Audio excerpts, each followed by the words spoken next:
Glória a Deus. Paz do Senhor, meus amados. Que bom estar aqui com vocês mais uma vez. Depois de alguns anos, permitiu-me o Senhor voltar a esta casa. E eu estou grata, feliz, honrada. Sinto-me abençoada em estar convosco. Amém? Uma alegria rever o pastor Isaías, a irmã Beth, suas companheiras, rever a todos vocês que enchem esta casa e encontrar aqui uma igreja acesa, uma igreja viva, uma igreja alegre, uma igreja que ainda aguarda a volta de Jesus. Que maravilha! Quantos têm essa esperança? Glória a Deus! Aproveitando que já estamos em pé, eu quero convidá-los, por gentileza, a abrirem comigo suas Bíblias no Evangelho de Jesus, conforme escreveu Mateus, no capítulo 6. Nós vamos ler do versículo 9 ao 13.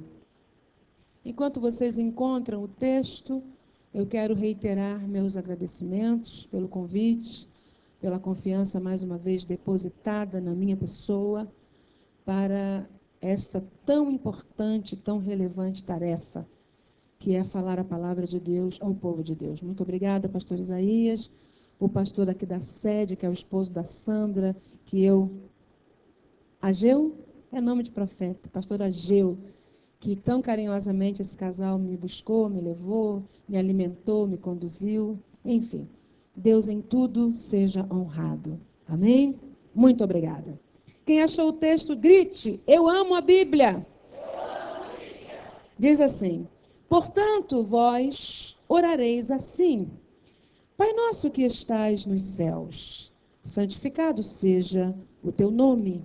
Venha o teu reino, faça-se a tua vontade, assim na terra como no céu. O pão nosso de cada dia dá-nos hoje, e perdoa-nos as nossas dívidas, assim como nós temos perdoado aos nossos devedores. E não nos deixes cair em tentação, mas livra-nos do mal, pois teu é o reino, o poder e a glória para sempre. Amém. Forte. Amém. Mais uma vez. Isso, que bom. Antes de voltar ao seu assento, abrace uma única pessoa e diga para ela: a palavra de Deus é fogo. Aleluia. Dê um abraço aí pentecostal em alguém e diga: a palavra de Deus é fogo. Tome o seu assento, por gentileza. Já dizia o profeta, né? Não é a minha palavra fogo, diz o Senhor, e martelo que esmiuça a penha. Então nós cremos que a palavra de Deus é? A palavra é? Muito bem. Estamos num evento do Círculo de Oração das Mulheres. E o Círculo de Oração é dos departamentos da igreja, pelo menos deve ser, o que mais ora, o que mais intercede, o que coloca-se na brecha por outras pessoas. O Círculo de Oração ora pelos pastores, pelos obreiros, pelos missionários, ora pelas autoridades, ora pelo país, pelas famílias, apresenta os desviados e afastados, ora pelos doentes, pelos oprimidos, ora pelos viciados, ora por pessoas que estão enfrentando problemas e causas difíceis e impossíveis. O Círculo de Oração ora. Estamos diante de uma oração que Jesus nos ensinou. Esse texto das Sagradas Escrituras é talvez o texto mais conhecido. A oração do Pai Nosso é a mais conhecida em todas as épocas. Talvez só perde para o Salmo 23, que é dos salmos e também dos capítulos da Bíblia, talvez o mais conhecido. E eu vinha pensando nesta oração que Jesus ensinou e no cuidado que ele teve de forma tão amável, tão simpática, tão doce, nos deixar uma oração padrão, uma oração modelo. A pretensão de Jesus, obviamente, não era nos dar uma oração para que ela fosse decorada e meramente pronunciada ou recitada, como uma reza qualquer. Não. Ela não foi dada a nós para ser decorada, apesar de poder ser decorada. Não há problema nenhum em decorarmos a oração do Pai Nosso. E também não há problema nenhum em recitarmos essa oração. Mas nós não podemos nos privar do privilégio de entendê-la, porque a compreensão dela é o que nos ajudará. Quem está entendendo, diga amém. Então Jesus está nos ensinando muitas coisas. Há lições profundas, lições teológicas. Esta oração não é apenas uma obra literária, uma obra poética belíssima. Ela é também um aprendizado para nós. É também algo que Jesus deixou como ensino didático e teológico para a sua igreja. Ele vinha numa série de sermões ensinando lições práticas e fazendo também alusão à religiosidade da época, apontando como os fariseus oravam, como eles tinham hábito de ir para as praças, para as ruas, com hora marcada, com ponto estratégico e com voz alta, clamando para todo mundo ver. Uma oração repetida, uma oração decorada, com aproximadamente 18 petições numa única oração, e eles estavam sempre fazendo costumeiramente as mesmas orações, nos mesmos horários, nos mesmos locais, com o único intuito de serem vistos pelos homens. Jesus não está proibindo uma oração pública. Não. Ele está dizendo que, se nós orarmos para sermos vistos pelos homens, então é melhor orarmos em casa. Fica em casa, entra no quarto, fecha a porta e grita lá sozinho. Se você tem a pretensão de orar para ser aplaudido, para ser respeitado, para ser reverenciado, então não faça isso. É o ensinamento e a advertência de Jesus. Quando vocês derem esmolas, ele vinha ensinando, façam isso ocultamente. Não façam para serem aplaudidos. A religião verdadeira, na visão de Jesus, não é glamurosa. Esse glamour que cerca a religião não provém da vontade de Deus. Deus não quer fazer de mim e de você famosos. Não é essa a ideia de Deus. Deus quer fazer de mim e de você servo e serva. Aleluia. Deus não está à procura de gente talentosa na terra. Não! Deus está à procura de fiéis. Aleluia. E Jesus está vacinando os discípulos contra a hipocrisia. A religião decaída, vazia, meramente humana, egocêntrica. Não façam isso. Oração não é para ser um espetáculo. Oração é falar com Deus. E é interessante que eu fiquei pensando, e concluí o seguinte: Deus fala conosco de muitas formas, sem tirar a primazia das Escrituras, obviamente. Mas Deus pode falar conosco de muitas formas, mas nós só temos uma forma de falar com Ele. Aleluia. Bendito seja o nome do Senhor. Não existe outra fórmula. O mundo está vivendo o ápice do seu avanço. A tecnologia hoje está tão avançada que chega a assustar. Mas a fórmula de falar com Deus mantém-se a mesma. Oração. Por isso Jesus tem o cuidado de ensinar aos seus discípulos. Lucas dá uma informação interessante que Mateus omite. Lucas diz que os discípulos pediram para Jesus ensiná-los a orar. Na mentalidade judaica, gente, a criança judaica já nascia sabendo orar. Fazia parte da cultura judaica. Todo mundo sabia orar. Aí você vê os discípulos se aproximando de Jesus. Senhor, faz o seguinte, nos ensina como devemos orar. Sabe o que eles estão dizendo para Jesus? A forma que eu aprendi, esse jeito aí de oração decorada, repetitiva, vazia, essa coisa de orar só para os outros saber que eu estou orando, isso aí eu já sei. Eu quero de fato entender como eu devo orar. Aleluia. Tem gente que ora para dar informação para os outros. Tem gente que ora para ensinar a Bíblia para os outros. Tem gente que ora para dar um sermão para Deus. Você está entendendo? Existem muitos tipos de oração.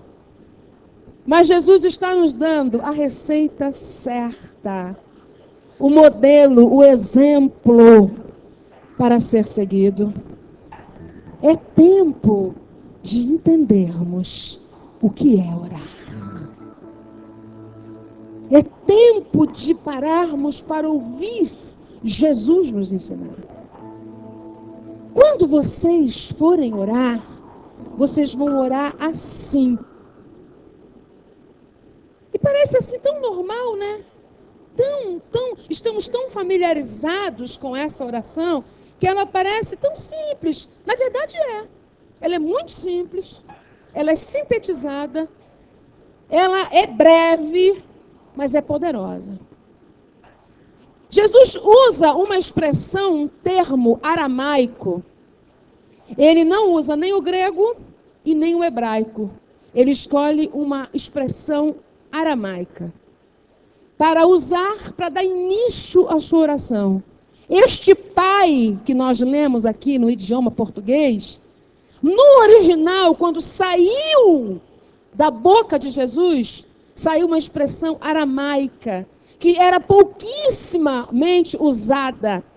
Era uma expressão assim. Aba. Diga comigo. Aba. Só vocês. Aba. Expressão aramaica que denota intimidade e informalidade.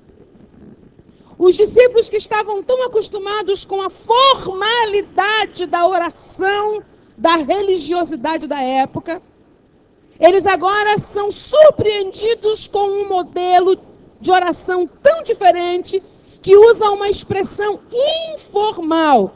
Se eu quiser traduzir para você, literalmente, o que é aba, eu não poderei fazê-lo. Não há uma tradução exata dessa expressão. Então, para você entender, aba é como se Jesus dissesse o seguinte: quando vocês orarem, orem assim, Paizinho. Aleluia. Paizinho. Os historiadores dizem que aba era uma das primeiras palavras que os bebês, quando começavam a falar, aprendiam. Oh, aleluia. Era usada só no aconchego da família, só no aconchego do lar, só na intimidade familiar. Aba surgia. Jesus está usando uma expressão tremendamente informal para dar início à sua oração. Sabe o que ele está dizendo? Oração não é discurso teológico. Oração não é obra de retórica. Oração não é obra literária. Oração não é aula e nem informação para os outros. Oração é intimidade com Deus. Diga glória. Oração é ter proximidade dele, é ter liberdade com ele, é entendê-lo como um pai próximo. um pai presente, um pai sempre perto, sempre próximo.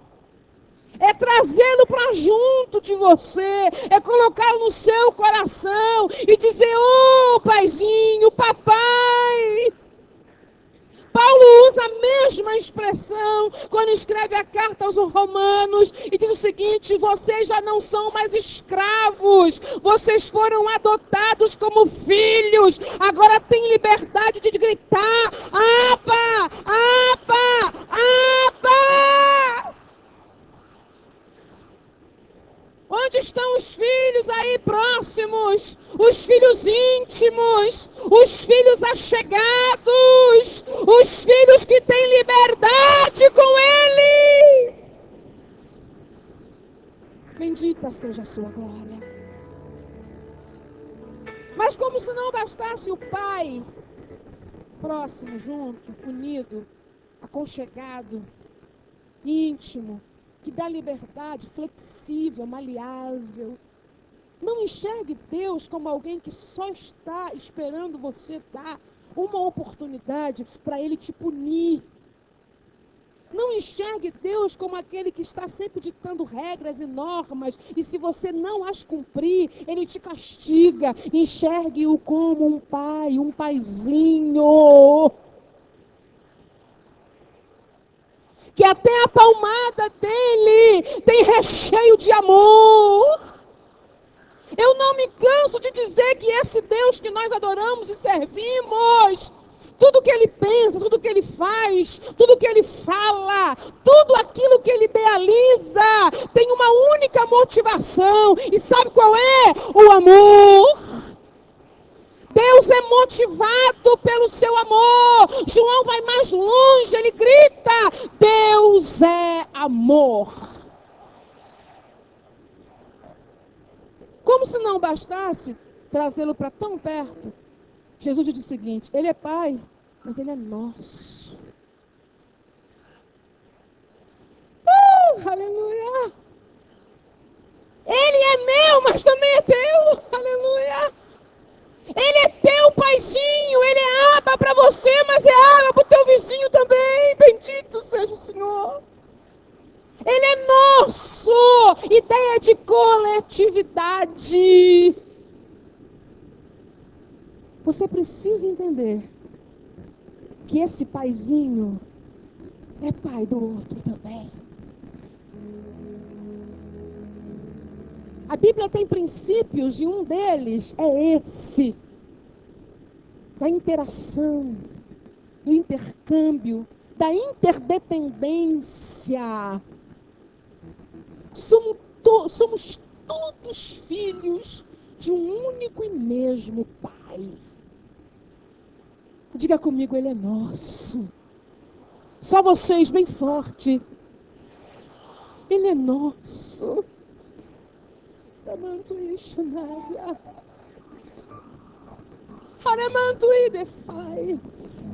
É por isso que eu não posso enxergar um Deus que exclui, um Deus que faz acepção, um Deus parcial. Não! Ele é paizinho e é nosso.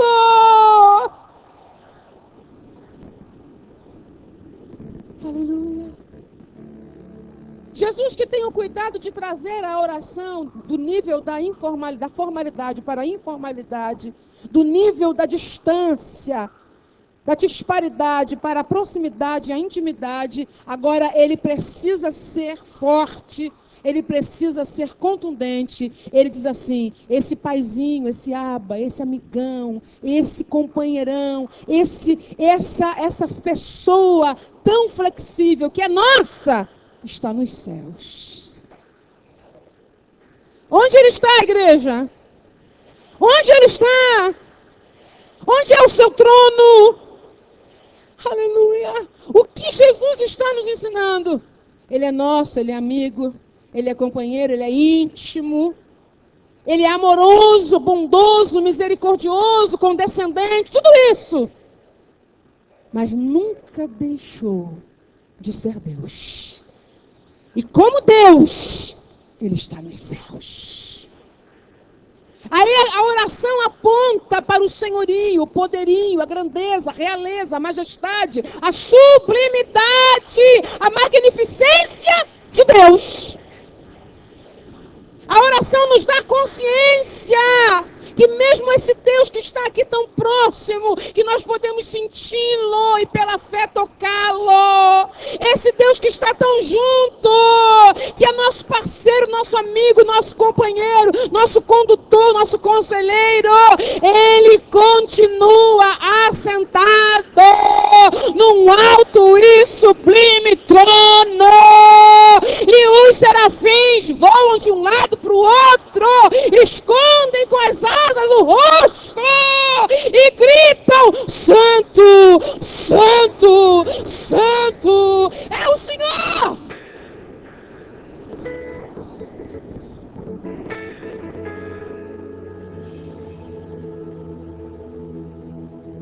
A oração não vai banalizar Deus por ser informal. A oração não vai inferiorizar esse Deus de maneira nenhuma. A oração vai incutir no meu e no seu coração a realidade de Deus. Ele está nos céus. E de lá ele controla tudo e todos. O senhorio de Deus alcança todos. A oração te torna consciente do domínio e da amplitude do poder de Deus. Você está entendendo?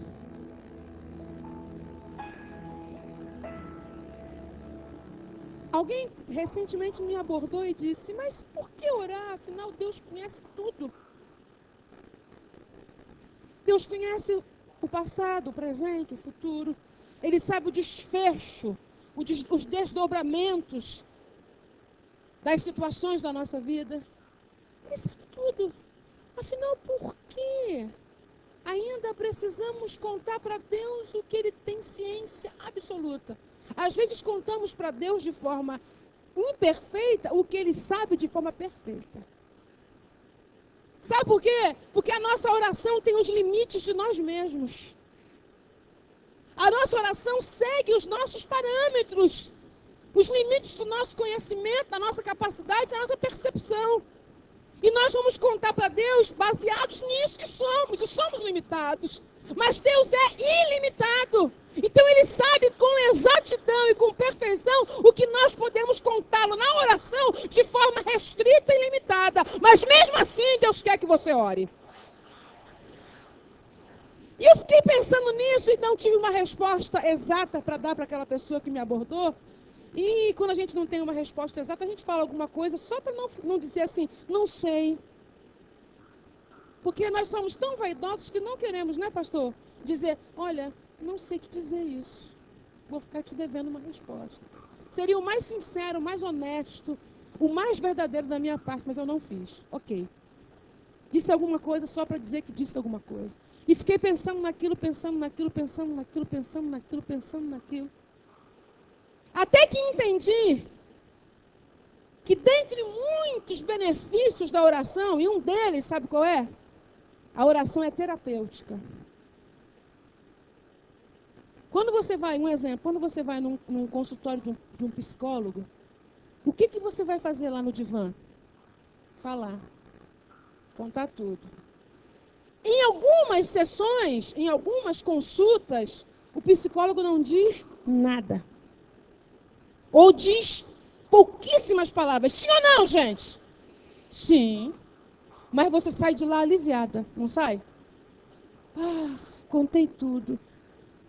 Falei tudo, desabafei, botei tudo para fora. Por que não faz isso no divã de Jesus? Isso seria uma oração. Aleluia. Ia te economizar uns 250, 300 reais da consulta. Bota o teu joelho em terra e diz assim, Jesus, vem aqui, só para me ouvir. É terapêutico. Se fosse só esse benefício da oração, gente, já seria nota 1000. aliviar a alma, aliviar o coração. Aleluia. Mas não é só isso. Então por que Deus quer que nós oremos? Porque quando você ora no molde que Jesus ensinou, você faz de Deus seu amigo íntimo, chegado. Você faz dele aquela pessoa mais próxima de você, mas você entende a sua divindade. Entende a sua soberania. É só orando que a gente entende isso. E mesmo que Deus não faça o que nós pretendemos que Ele faça, assim mesmo nós somos felizes, porque a oração nos dá amplitude para a mente e para o coração.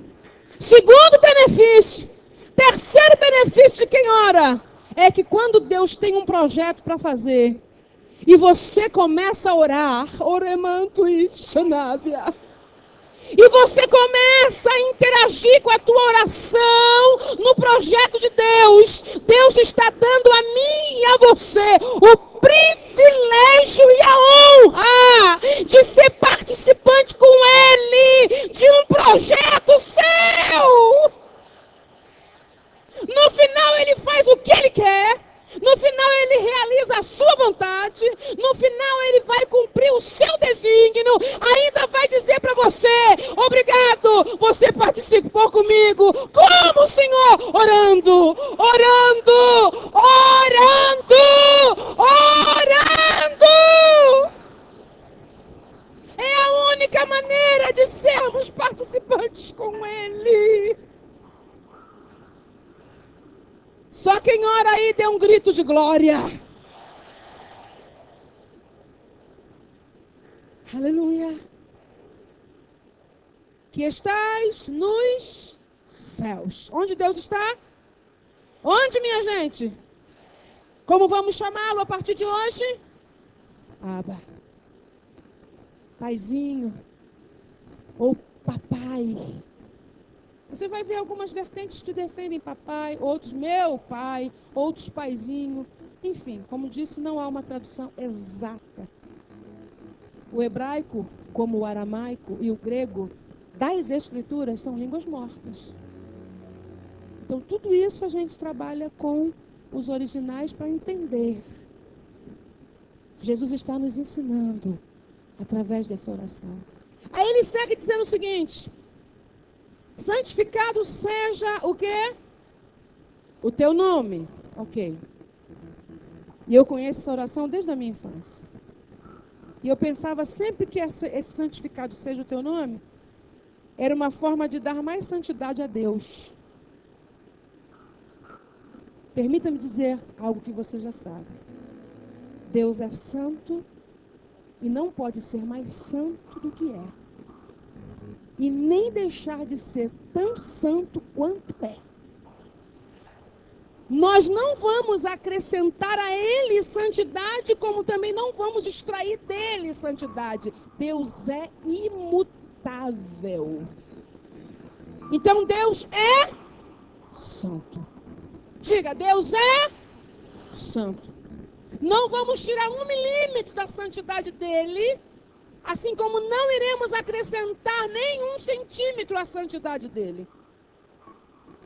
Nós temos dificuldade para entender essas verdades, esses conceitos de Deus, porque estamos tão condicionados a tempo e espaço, estamos envelhecendo e você vai perdendo o vício, vai perdendo a juventude, vai perdendo a força, vai perdendo o vigor, e aí a gente começa a pensar que Deus também tem essa semelhança conosco. Não, Deus não envelhece, portanto, Ele não perde nada do que tem. Todos os seus atributos são imutáveis. Ele não é como nós, um ser criado. Deus é o único ser incriado. Ele não teve início, então não terá fim também. Ele é eterno. O que ele foi há 1000 anos, ele é agora. E daqui 1000 anos continuará sendo, com toda a essência do que ele é. Ele é Deus.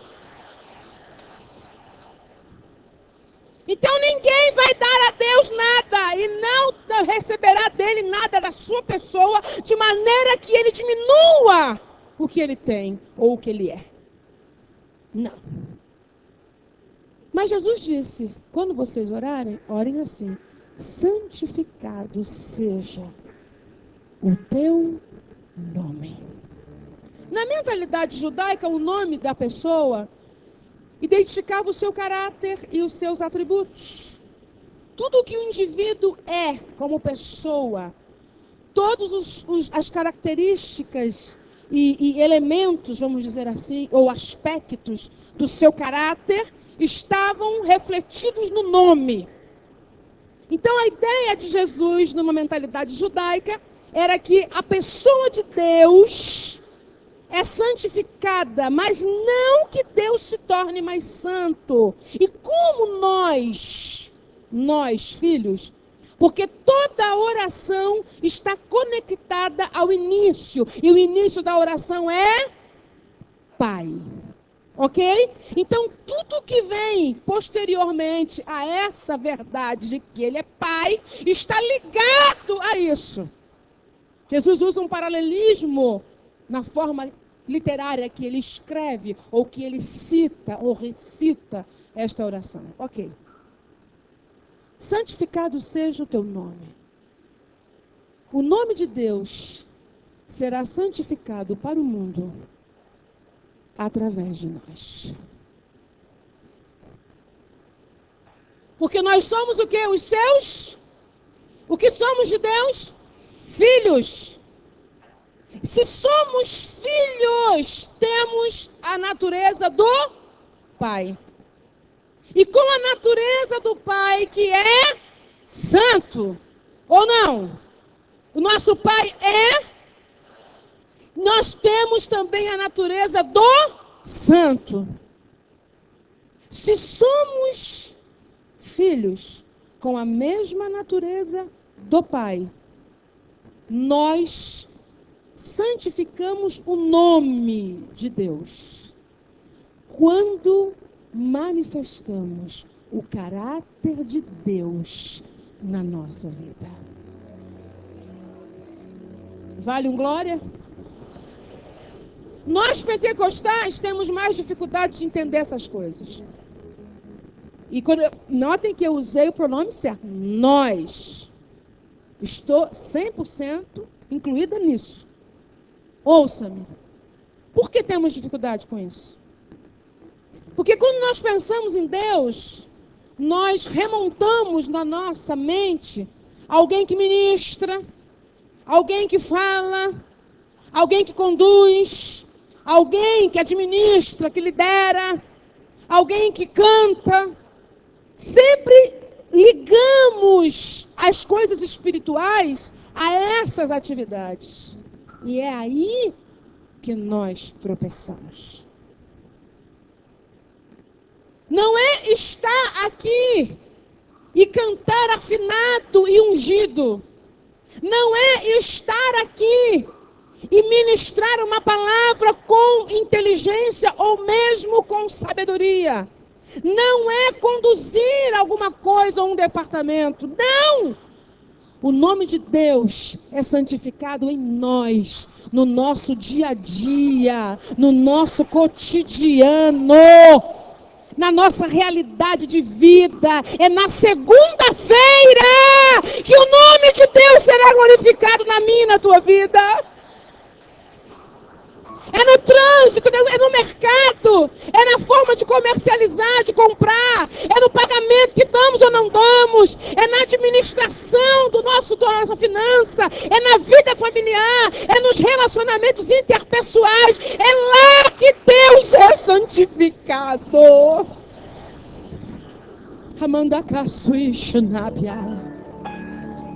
Quem está entendendo o que o Senhor está dizendo nessa noite? É na forma como você sente a vida e percebe a vida. É na forma como você enxerga a realidade do mundo.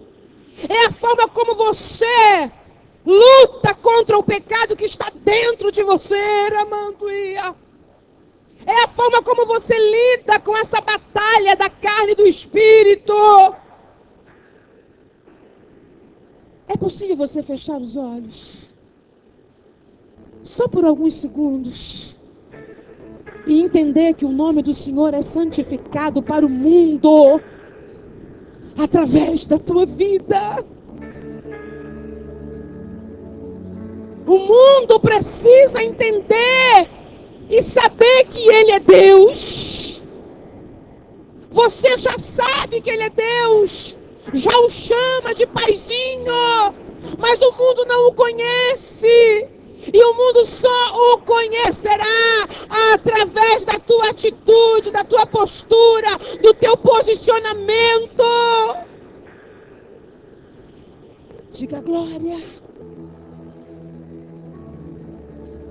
Canto manto e derrebe no braço. Santificado seja o teu nome, Pai. Mantenha os olhos fechados. Em uma postura de adoração.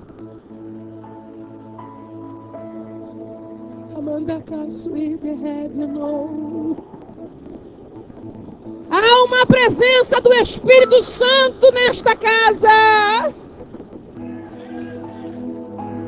Há uma unção do Espírito Santo convencedora.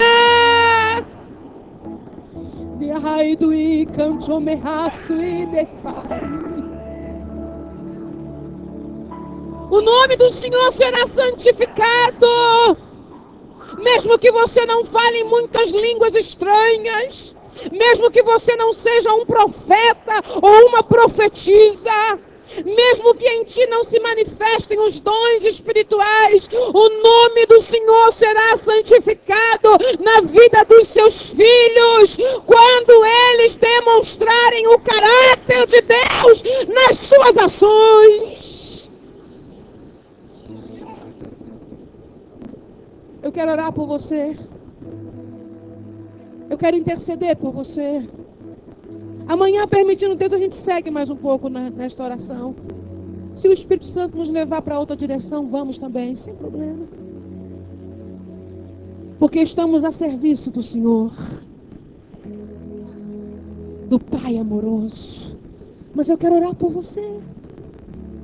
Antes de encerrarmos esta reunião, você que entendeu a voz de Deus, você que ouviu a voz de Jesus através do Espírito Santo. Aleluia. Quando vocês orarem, orem assim: Pai nosso, que estás nos céus, santificado seja o teu nome. Nós queremos que Deus levante o nosso nome. Nós queremos que Deus honre o nosso nome. Nós queremos que Deus faça soprar o nosso nome. Mas a oração que Jesus ensinou não tem essa visão. Ela nos diz assim: santificado seja o teu nome, Senhor. Fique em pé adorando ao Senhor.